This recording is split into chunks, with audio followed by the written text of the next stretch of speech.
Hi అండి, నేను ఈరోజు మీకు తమిళనాడు రసం చేసి చూపించబోతున్నాను. చాలా ఈజీగా ప్రతి ఒక్కరు చేసుకోవచ్చు. ఏఎంసీలో నేను చూపిస్తున్నానండి. దాని ముందు దాన్ని వాడే మనం ఇంగ్రీడియంట్స్ చూస్తాం. ఒకసారి చూడండి. ఇక్కడ చూసారా, మిరియాలు, ధనియాలు, జీలకారము, పసుపు యాడ్ చేస్తాము.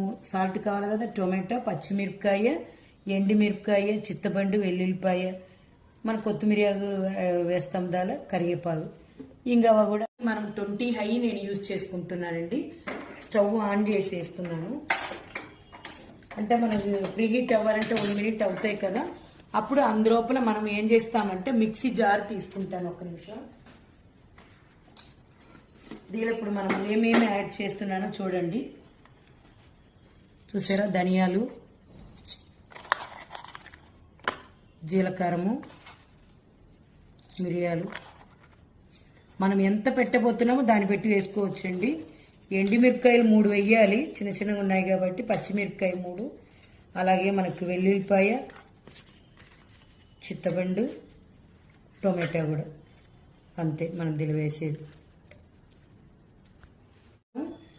అదే తాలిపి వేస్తున్నానండి. ఆవాలు, మినపప్పు, జీలకర్ర, కరివేపాకు,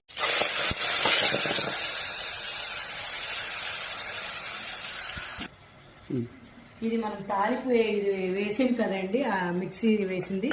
దీన్ని కొద్దిగా లైట్గా ఇలా వేపేసి మనం మిక్సీ కూడా కడిగి ఆ వాటర్ కూడా యాడ్ చేసుకోవాలి.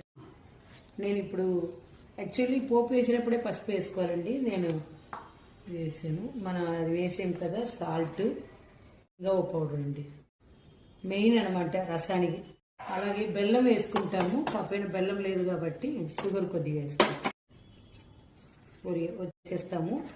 వేసి ఒక తిప్పేసి చూసారా, మనకి ఇలా నొర వస్తే చాలండి. ఎందుకంటే మరిగింది అనుకోండి, దాని టేస్ట్ మారిపోతాయి. చుట్టూ నొరగ టేస్ట్. నేను స్టవ్ కట్టేస్తున్నానండి. మీరు కూడా ఇలాగ రసం చేసుకుని ఎంజాయ్ చేయండి. థ్యాంక్ యూ అండి.